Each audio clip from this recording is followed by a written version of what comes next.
ಯಾರ ಒಲವು ಯಾರ ಕಡೆಗೂ ವಿಶೇಷ ಕಾರ್ಯಕ್ರಮಕ್ಕೆ ಮತ್ತೊಮ್ಮೆ ತಮಗೆಲ್ಲ ಸ್ವಾಗತ. ಇಲ್ಲಿ ತನಕ ಸಾಕಷ್ಟು ಚರ್ಚೆ ಆಗಿದೆ. ಬನ್ನಿ, ಮಲೆನಾಡು ಕರ್ನಾಟಕದ ಸ್ಥಿತಿಗತಿಗಳ ಬಗ್ಗೆ ನಾವು ಚರ್ಚೆ ಮಾಡ್ತಾ ಇದ್ವಿ. ರವೀಂದ್ರ ರೇಷ್ಮೆ ಏನಂತಾರೆ ಸರ್ ಈಗ? ದತ್ತ ಪ್ಲೀಸ್. ಶಿವಮೊಗ್ಗ ಜಿಲ್ಲೆಯಲ್ಲಿ ಆಗಿರೋ ಮುಖ್ಯ ಬದಲಾವಣೆ ಅಂತಂದರೆ ಬಂಗಾರಪ್ಪನವರು ಹಸ್ತಂಗತರಾಗಿರೋದು. ಇದು ಮೊದಲನೇ ಚುನಾವಣೆ. ಬಂಗಾರಪ್ಪನವರು ಇಲ್ಲದ ಶಿವಮೊಗ್ಗ ಜಿಲ್ಲೆ ರಾಜಕಾರಣ ಮೊದಲ ಚುನಾವಣೆಯನ್ನು ಎದುರಿಸ್ತಾ ಇದೆ. ಹೇಗೆ BJP ರಾಜಕಾರಣ ಯಡಿಯೂರಪ್ಪನವ್ರ ಸುತ್ತ ತಿರುಗ್ತಾ ಇತ್ತು, ಅದೇ ರೀತಿ ಕಾಂಗ್ರೆಸ್ ರಾಜಕಾರಣ, ಕಾಂಗ್ರೆಸ್ನ ಅದೃಷ್ಟ ಯಾವತ್ತೂ ಬಂಗಾರಪ್ಪನವ್ರ ಜೊತೆಗೆ ಬೆರೆತ್ಕೊಂಡ್ಬಿಟ್ಟಿತ್ತು. ಬಂಗಾರಪ್ಪನವರು ಕಾಂಗ್ರೆಸ್ಸನ್ನು ಧಿಕ್ಕರಿಸಿದಾಗ ಅಲ್ಲಿ ಕಾಂಗ್ರೆಸ್ ಸೋಲಾಗ್ತಾ ಇತ್ತು, ಬಂಗಾರಪ್ಪನವರು ಕಾಂಗ್ರೆಸ್ ಜೊತೆ ಗುರುತಿಸ್ಕೊಂಡಾಗ ಅಲ್ಲಿ ಗೆಲುವಾಗ್ತಾ ಇತ್ತು. ಅದೇ ರೀತಿ ಯಡಿಯೂರಪ್ಪನವ್ರದ್ದು ಕೂಡ. ಆದರೆ ಒಂದು ನಾನು ಇತ್ತೀಚಿನ ದಿನಗಳಲ್ಲಿ ಗಮನಿಸಿರೋದೇನಂತಂದರೆ, ಯಡಿಯೂರಪ್ಪನವರು ಕಳೆದ 5.5 ವರ್ಷಗಳಲ್ಲಿ ಶಿವಮೊಗ್ಗ ಜಿಲ್ಲೆ ಹಿಂದೆಂದೂ ಕಂಡರಿಯದಷ್ಟು ಅಭಿವೃದ್ಧಿ ಕಾರ್ಯಗಳು ಮಾಡಿದ್ದಾರೆ. ಇನ್ಫ್ರಾಸ್ಟ್ರಕ್ಚರ್ ದೃಷ್ಟಿಯಿಂದ ಶಿವಮೊಗ್ಗ ಜಿಲ್ಲಾ ಕೇಂದ್ರವಾದ ಶಿವಮೊಗ್ಗದಲ್ಲೇ ಅತ್ಯಂತ ಗುಣಾತ್ಮಕ, ಕಣ್ಣಿಗೆ ಜಗಮಗಿಸುವಂಥ ಒಂದು ಬದಲಾವಣೆಯನ್ನು ತಂದಿದ್ದಾರೆ. ಗ್ರಾಮೀಣ ಪ್ರದೇಶದಲ್ಲಿ ಕೂಡ ಅವರು ಇನ್ಫ್ರಾಸ್ಟ್ರಕ್ಚರ್ ವಿಚಾರದಲ್ಲಿ ದೊಡ್ಡ ಪ್ರಮಾಣದ ಬದಲಾವಣೆ ಮಾಡಿ ತೋರಿಸಿದ್ದಾರೆ. ಅದು ಯಡಿಯೂರಪ್ಪನವ್ರ ಪರವಾಗಿ, ಈ ಥರ ಏನೇ ದೌರ್ಬಲ್ಯಗಳಿದ್ರು ಕೂಡ ಯಡಿಯೂರಪ್ಪನವ್ರ ಪರವಾಗಿ ಒಂದು ಪ್ಲಸ್ ಪಾಯಿಂಟ್ ಆಗಿ ಪರಿಣಾಮ ಬೀರೋ ಸಾಧ್ಯತೆ ಇದೆ. ಆಮೇಲೆ ಹಾಸನ ಜಿಲ್ಲೆ ಈ ಸಾರಿ ಬಂಡಾಯ ನಾವು ನೋಡಿದ್ದೇವೆ. ಇಬ್ಬರು ಪ್ರಮುಖ ನಾಯಕರಲ್ಲಿ ಬಂಡಾಯ, ಅದರಲ್ಲೂ ಪುಟ್ಟೇಗೌಡರು ವೈಯಕ್ತಿಕವಾಗಿ ತುಂಬ ಪ್ರಾಮಾಣಿಕ ಮತ್ತು ದಿಟ್ಟ ರಾಜಕಾರಣ ಅಂತ ಅನಿಸ್ಕೊಂಡಿದ್ದವರು. ಹಾಸನ ಜಿಲ್ಲೆ ಒಂದು ಫಿನಾಮಿನನ್ ಇದೆ. ಪ್ರತಿ 10 ವರ್ಷಕ್ಕೊಮ್ಮೆ ದೇವೇಗೌಡರು ಮತ್ತು ಅವ್ರ ಮಕ್ಕಳನ್ನು ಸೋಲಿಸ್ತಾ ಬಂದರೆ ಹಾಸನ ಜಿಲ್ಲೆ ಜನ. ನಾವು ಒಕ್ಕಲಿಗರನ್ನಾಗಲಿ ಲಿಂಗಾಯತರನ್ನಾಗಲಿ ಬರೀ ಸಾರಾಸಗಟಾಗಿ ಜಾತಿವಾದಿಗಳಂತೂ ಯಾವತ್ತೂ ಪರಿಭಾವಿಸಲೇಬಾರದು. 1989 ಮತ್ತು 1999ರಲ್ಲಿ ಹಾಸನ ಮತ್ತು ಬೆಂಗಳೂರು ಗ್ರಾಮಾಂತರದ ಕನಕಪುರದ ಮತದಾರರು ದೇವೇಗೌಡರವ್ರ ಮಕ್ಕಳನ್ನ ಸಾರಾಸಗಟಾಗಿ ಸೋಲಿಸ್ಬಿಟ್ಟಿದ್ರು. ಅದೇ ರೀತಿ ಲಿಂಗಾಯತ ಮತದಾರರು ಕೂಡ ಅಷ್ಟೇ. ಅಧಿಕಾರಸ್ಥ ಮುಖ್ಯಮಂತ್ರಿ ಅಂತ ಜಯೇಶ್ ಪಟೇಲ್ರು ಚನ್ನಗಿರಿಯಲ್ಲಿ ಸ್ಪರ್ಧೆ ಮಾಡಿದ್ರೆ 4ನೇ ಸ್ಥಾನ ಠೇವಣಿ ಕಳ್ಕೊಂಡ್ಬಿಟ್ರು. ಈ ಸಮೀಕ್ಷೆಗಳು ಸಿಂಧ್ಯಾ ಅಂತರಾಗಿರ್ಬೋದು, ದತ್ತ ಮೊನ್ನೆ ಜಯದ ಹತ್ತತ್ರ ಬಂದು ಹೋದ್ರು. ಎಷ್ಟಿದೆ ಈ ಸಮೀಕ್ಷೆಗಳು? ಇಂತಿಂಥ ಜನಾಂಗವನ್ನು ಇಂತಿಂಥ ಪಕ್ಷಗಳ ವೋಟ್ ಬ್ಯಾಂಕ್ ಅಂತನೋ ಆ ಮನೋಭೂಮಿಕೆ ಅದನ್ನು ಬದಲಾಯಿಸೋ ಅಗತ್ಯ ಇವತ್ತು ಕಂಡು 21ನೇ ಶತಮಾನದಲ್ಲಿ ಕೂಡ ನಾವು ಮತ್ತು 19ನೇ ಶತಮಾನದ ಮಾದರಿಗಳನ್ನ ಅನ್ವಯಿಸಿ ಸಮೀಕ್ಷೆ ಮಾಡ್ತಾ ಇದ್ದೀವಿ, ಲೆಕ್ಕಾಚಾರವನ್ನು ಹಾಕ್ತಾ ಇದ್ದೀವಿ. ದತ್ತ ಅವ್ರಿಗೆ ಯಾವ ಜಾತಿ ಬಲ ಇದೆ ಕಡೂರಿನ, ಚಿಕ್ಕಮಗಳೂರು ಜಿಲ್ಲೆಯಲ್ಲಿ, ಆ ಕಡೂರು ಕ್ಷೇತ್ರದಲ್ಲಿ ಆದರೂ ಕೂಡ ಪ್ರತಿ ಸಾರಿ ಅತ್ಯಂತ ಸಮೀಪದ ಪ್ರತಿಸ್ಪರ್ಧೆ ಅವರೇ ಆಗ್ತಾ ಇದ್ದಾರೆ. ನಮ್ಮ ಜನ ಎಲ್ಲೋ ಒಂದು ಕಡೆ ಜಾತಿ ಮೀರಿದ ತೀರ್ಮಾನ ಕೂಡ ಕೈಗೊಳ್ಳೋ ಸಾಧ್ಯತೆ ಇದೆ. ಬಂಗಾರಪ್ಪನವರ ಅನುಪಸ್ಥಿತಿಯಲ್ಲಿ ಶಿವಮೊಗ್ಗ ಆದರೆ ಈ ಯಡಿಯೂರಪ್ಪನವರ ದಟ್ಟ ಪ್ರಭಾವ ಇರೋದ್ರಿಂದ ಏನು ಬೇಕಾದರೂ ಆಗ್ಬೋದು ಶಿವಮೊಗ್ಗ ಜಿಲ್ಲೆಯಲ್ಲಿ. ಅದೇ ರೀತಿ ಹಾಸನದಲ್ಲಿ JDS ಬಂಡಾಯ ಕೂಡ ಅಲ್ಲೊಂದು ಗುಣಾತ್ಮಕವಾದ ಬದಲಾವಣೆ ತರ್ಬೋದು ಅನ್ನೋ ನಿರೀಕ್ಷೆ ನಮ್ಮದು. ಎಸ್. ಆಮೇಲೆ ಇನ್ನೊಂದು ಒಂದೇ ಒಂದು ಸಮೀಕ್ಷೆ ಆರಂಭದಲ್ಲಿ ನೀವು ಹೈದರಾಬಾದ್ ಕರ್ನಾಟಕದ ತೀರ್ಮಾನವನ್ನು ಕೊಟ್ಬಿಟ್ರೆ ಇವತ್ತು ಲೇಟೆಸ್ಟ್ ಇದೀಗ ನಿಮ್ಮ ಸಮೀಕ್ಷೆ ಆರಂಭವಾಗ್ತಿರೋ ಹಾಗೆ ಯಲಬುರ್ಗಾ ಕ್ಷೇತ್ರದ ಶಾಸಕ ಗುಳಗಣ್ಣವರಿದ್ದಾರಲ್ಲ, ಅವ್ರ ಮಗ ಒಂದು ಹೇಳಿಕೆಯನ್ನು ಕೊಟ್ಟಿದ್ದಾರೆ. ಗುಳಗಣ್ಣವರು ಯಾವುದೇ ಕಾರಣಕ್ಕೂ KJP ಸೇರಲ್ಲ, ಅವ್ರು 24ನೇ ತಾರೀಕು BSR ಪಕ್ಷ ಸೇರೋ ಸಾಧ್ಯತೆ ಇದೆ ಅಂತ ಅವ್ರು ಹೇಳಿಕೆ ಕೊಟ್ಟಿದ್ದಾರೆ. ಓಕೆ ಸರ್, ತಾವೇನಂತೀರಿ? ಸಹಜವಾಗಿ ಈ ಮಲೆನಾಡು ಕರ್ನಾಟಕ ಅಂತ ತಾವೇನು ಗುರುತಿಸಿದ್ದೀರಿ, ಶಿವಮೊಗ್ಗ, ಚಿಕ್ಕಮಗಳೂರು, ಹಾಸನ ಮತ್ತು ಕೊಡಗು ಈ 4 ಜಿಲ್ಲೆಗಳದ್ದು ಬಹುತೇಕ ನಿಮ್ಮ ಅಭಿಪ್ರಾಯ ಮುಂದಿನ ದಿವಸಗಳಲ್ಲಿ ಇದೇ ಫಲಿತಾಂಶ ಆಗಿ ಪರಿವರ್ತನೆ ಆದರೆ ಆಶ್ಚರ್ಯ ಇಲ್ಲ ಅಂತ ಅನಿಸ್ತಾ ಇದೆ. ರವೀಂದ್ರ ರೇಷ್ಮೆಯವರು ಹೇಳಿದ ಹಾಗೆ ಅಭಿವೃದ್ಧಿಯ ಕಡೆಗೆ ವಿಶೇಷವಾದಂಥ ಗಮನ ಯಡಿಯೂರಪ್ಪನವರು ಕೊಟ್ಟಿರುವಂಥ ಒಂದು ಹಿನ್ನೆಲೆಯೊಳಗೆ ಶಿವಮೊಗ್ಗದಲ್ಲಿ BJPಗೆ 1 ಸ್ಥಾನ ಅಂತ ಎಲ್ಲೋ ತೋರಿಸಿದ್ದೀರಿ ನೀವು. ಬಹುಶಃ ಅದು ಕೂಡ ಇಲ್ಲದೆ ಆಗ್ಬೋದು ಅಂತ ಹೇಳುವಂಥ ಒಂದು ಅಭಿಪ್ರಾಯ ನನ್ನದು. ಗೊತ್ತಿಲ್ಲ ಜನ ಅದರ ಬಗ್ಗೆ ಏನು ತೀರ್ಮಾನ ಕೊಡ್ತಾರೆ ಅಂತ ಹೇಳುವಂಥದ್ದು ಚುನಾವಣೆ ಸಂದರ್ಭದಲ್ಲಿ ಗೊತ್ತಾಗ್ತದೆ. ಹಾಸನ ಜಿಲ್ಲೆಯಲ್ಲಿ KJPಗೆ ಎಲ್ಲಿಯೂ ತಾವು ಅವಕಾಶ ಇದೆ ಅಂತ ತೋರಿಸಲಿಲ್ಲ. ನಾನು ತಮ್ಮೆಲ್ಲರಿಗೆ ಹೇಳಲಿಕ್ಕೆ ಬಯಸ್ತಾ ಇದ್ದೇನೆ, ದೊಡ್ಡ ಸಂಖ್ಯೆಯಲ್ಲಿ ವಿಶೇಷವಾಗಿ ಅಲ್ಪಸಂಖ್ಯಾತರು ಮತ್ತು ಹಿಂದುಳಿದ ವರ್ಗದವರು, ದಲಿತರು ಇವತ್ತು KJPಯ ಕಡೆಗೆ ಬರ್ತಾ ಇದ್ದಾರೆ. ನಾಡ್ದು 25ನೇ ತಾರೀಕಿನ ದಿವಸ ನಾವು ಹಾಸನದಲ್ಲಿ ದೊಡ್ಡ ಒಂದು ಸಮಾವೇಶವನ್ನು ಆಯೋಜನೆ ಮಾಡಿಕೊಂಡಿದ್ದೇವೆ. ಹಾಸನ ಜಿಲ್ಲೆಯೊಳಗೆ ಕೂಡ KJPಯ ಪ್ರಭಾವ ಇರ್ತದೆ ಮತ್ತು KJPಗೆ ಪ್ರಾತಿನಿಧ್ಯ ಹಾಸನ ಜಿಲ್ಲೆಯಲ್ಲಿ ಇರ್ತದೆ ಅಂತ ಹೇಳುವಂಥದ್ದನ್ನು ನಾನು ಹೇಳಲಿಕ್ಕೆ ಬಯಸ್ತೇನೆ.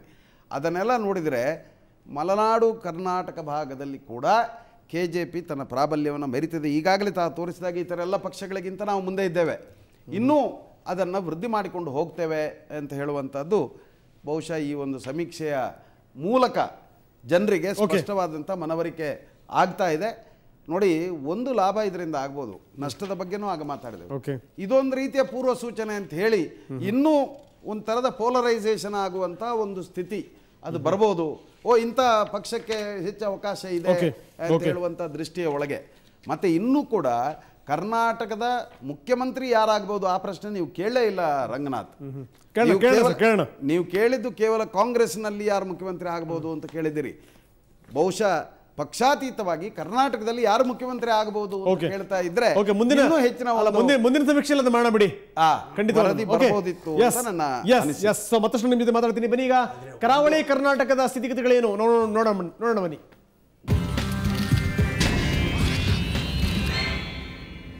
ಸೊ ಕರಾವಳಿ ಕರ್ನಾಟಕ 2 ಜಿಲ್ಲೆಗಳನ್ನು ನಾವು ಎತ್ಕೊಂಡಿರುವಂಥದ್ದು. ಇಲ್ಲಿ ಮಂಗಳೂರು ಮತ್ತು ಉಡುಪಿ. ಮಂಗಳೂರಿನ ಸ್ಥಿತಿಗತಿಗಳ ಬಗ್ಗೆ ನಾವು ಹೇಳಲೇಬೇಕು. 13 ಸ್ಥಾನಗಳಿವೆ. ಇಲ್ಲಿ 2 ಕ್ಷೇತ್ರಗಳನ್ನು ನಾವು ಸೇರಿಸ್ಕೊಂಡ್ರೆ ಬನ್ನಿ, ಆರಂಭದಲ್ಲಿ ಉಡುಪಿಯ ಸ್ಥಿತಿಗತಿಗಳು ನಾವು ನೋಡ್ತಾ ಇದ್ದೀವಿ. ಕ್ಷಮಿಸಿ, ಮಂಗಳೂರಿನ ಸ್ಥಿತಿಗತಿಗಳನ್ನು ನಾವು ನೋಡ್ತಿರುವಂಥದ್ದು. ಈಗ ಪಕ್ಷಗಳ ಬಲಾಬಲ ಇಲ್ಲಿ ಒಟ್ಟು ಸ್ಥಾನಗಳು 8, BJP 4ರಲ್ಲಿ, ಕಾಂಗ್ರೆಸ್ 4ರಲ್ಲಿ ಇರುವಂಥದ್ದು. ಇನ್ನು BSY ಜೊತೆ ಹೋಗುವಂಥ ಶಾಸಕರು ಯಾರ್ಯಾರು ಅಂತ ಸದ್ಯಕ್ಕೆ ಕಾಣ್ತಾ ಇಲ್ಲ. ಯಾವುದೇ ಶಾಸಕರು ಹೋಗುವಂಥ ಸಾಧ್ಯತೆ ಕಡಿಮೆ ಇದೆ ಇಲ್ಲಿ ಅನ್ನುವಂಥದ್ದು. ಇನ್ನು ಇತರೆ ಪಕ್ಷಗಳಿಗೆ ವಲಸೆ ಹೋಗುವಂಥವರು ಇಲ್ಲಿ ಪಕ್ಷಾಂತರದ ಸಾಧ್ಯತೆಗಳು ಬಹಳಷ್ಟು ಕಡಿಮೆ ಇದೆ ಅಂತ ಮೇಲ್ನೋಟಕ್ಕೆ ಗೊತ್ತಾಗ್ತಾ ಇದೆ. ಇನ್ನು BJPನಲ್ಲೇ ಉಳಿಯುವ ಮಂದಿ ಎಷ್ಟು ಜನ ಗೆಲ್ತಾರೆ ಅಂತ ಮಂಗಳೂರು ದಕ್ಷಿಣ ಆಗಿರ್ಬೋದು, ಪುತ್ತೂರು, ಸುಳ್ಯ ಕ್ಷೇತ್ರಗಳಲ್ಲಿ BJP ಇಲ್ಲಿ ಗೆಲ್ಲುವಂಥ ಸಾಧ್ಯತೆಗಳಿದೆ. ಇನ್ನು ಪ್ರಾದೇಶಿಕ ಪಕ್ಷಗಳು KJP ಹಾಗೂ BSR ಪಕ್ಷ ಇಲ್ಲಿ ಯಾವುದೇ ರೀತಿಯ ಪ್ರಭಾವವನ್ನು ಬೀರಲ್ಲ. ಆದರೆ JDS ಒಂದಷ್ಟು ತನ್ನ ಶಕ್ತಿಯನ್ನು ವೃದ್ಧಿ ಮಾಡ್ಕೋಬಹುದು. ನಾಳಿನೇ ಚುನಾವಣೆ ಆದರೆ ಯಾವ ಪಕ್ಷಕ್ಕೆ ಎಷ್ಟು ಸ್ಥಾನ ಅಂತ BJP 3ರಿಂದ 5 ಕ್ಷೇತ್ರಗಳಲ್ಲಿ ಗೆಲ್ಲಬಹುದು.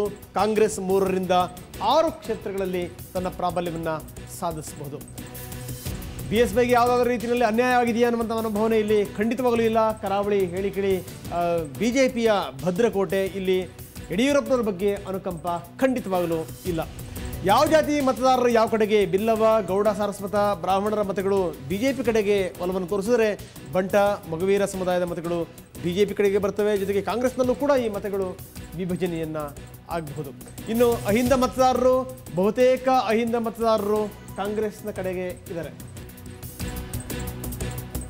ಇನ್ನು SM ಕೃಷ್ಣ ಫ್ಯಾಕ್ಟರ್ ಇಲ್ಲಿ ಯಾವುದೇ ರೀತಿಯ ಪರಿಣಾಮ ಇಲ್ಲ ಇಲ್ಲಿ. ಜೊತೆಗೆ ಕಾಂಗ್ರೆಸ್ ಇಲ್ಲಿ ಅಧಿಕಾರಕ್ಕೆ ಬಂದರೆ ಯಾರು ಮುಖ್ಯಮಂತ್ರಿ ಆಗಬೇಕು ಅನ್ನೋದ್ರ ಬಗ್ಗೆನೂ ಕೂಡ ಇಲ್ಲಿ ಯಾರ ಬಗ್ಗೆನೂ ಕೂಡ ಸ್ಪಷ್ಟವಾದಂಥ ಒಲವು ಕಾಣ್ತಾ ಇಲ್ಲ.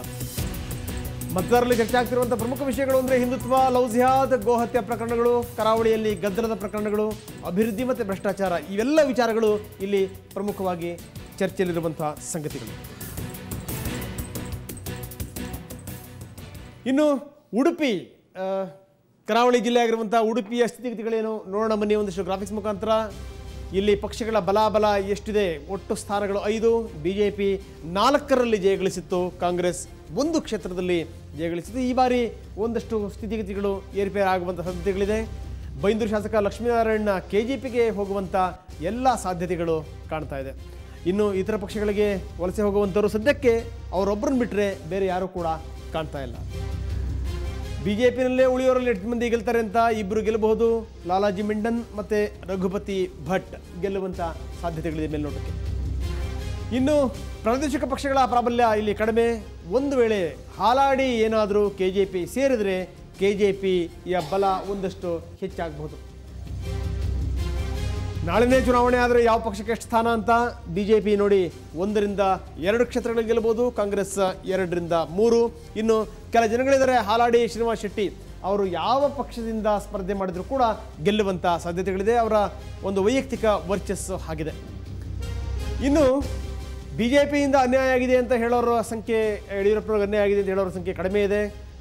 ಯಾವ್ಯಾವ ಜಾತಿ ಮತದಾರರು ಯಾವ ಪಕ್ಷದ ಕಡೆಗೆ ಒಲವನ್ನು ಹೊಂದಿದ್ದಾರೆ ಅಂದರೆ, ಬಂಟ ಸಮುದಾಯದ ಒಲವು ಬಹುತೇಕ BJP ಕಡೆಗೆ, ಬಿಲ್ಲವ, ಮಗುವೀರ ಸಮುದಾಯದ ಮತಗಳು ಆ ಕಡೆಗೆ ಈ ಕಡೆಗೆ ಒಂದಷ್ಟು ಸ್ಪ್ಲಿಟ್ ಆಗಬಹುದು. ಇನ್ನು ಅಹಿಂದ ಮತಗಳು ಅವು ಕಾಂಗ್ರೆಸ್ಸಿನ ಕಡೆಗೆ, ಅಲ್ಪಸಂಖ್ಯಾತರು ಮತ್ತು ದಲಿತರು ಕಾಂಗ್ರೆಸ್ ಕಡೆಗೆ ಒಲವನ್ನು ತೋರಿಸ್ತಾ ಇದ್ದಾರೆ.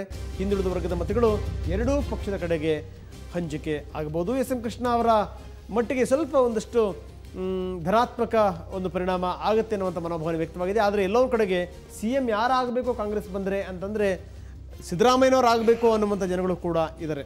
ಪ್ರಮುಖವಾಗಿ ಚರ್ಚೆ ಆಗ್ತಿರುವಂಥ ಸಂಗತಿಗಳಲ್ಲಿ ಅಂದರೆ ಭ್ರಷ್ಟಾಚಾರ, ಹಿಂದುತ್ವ ಮತ್ತು ಕರಾವಳಿಯ ಅಭಿವೃದ್ಧಿ ಏನಿದೆ ಅದು ಪ್ರಮುಖವಾಗಿ ಇಲ್ಲಿ ಚರ್ಚೆಗೆ ಬರುವಂಥ ಸಂಗತಿ.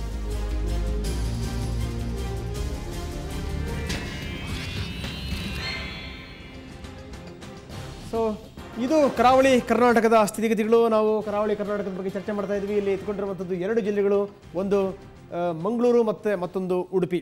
ಸೊ ಇದರ ಅಂಕಿಅಂಶಗಳ ಬಗ್ಗೆ ಏನು ಹೇಳ್ತಾರೆ ನಾಯಕರುಗಳು ಎಲ್ಲಿದ್ದಾರೆ ಕೇಳೋಣ. ಅದಕ್ಕಿಂತ ಮೊದಲು ಒಂದು ಪುಟ್ಟ ವಿರಾಮ ತಗೊಳ್ಳೋಣ.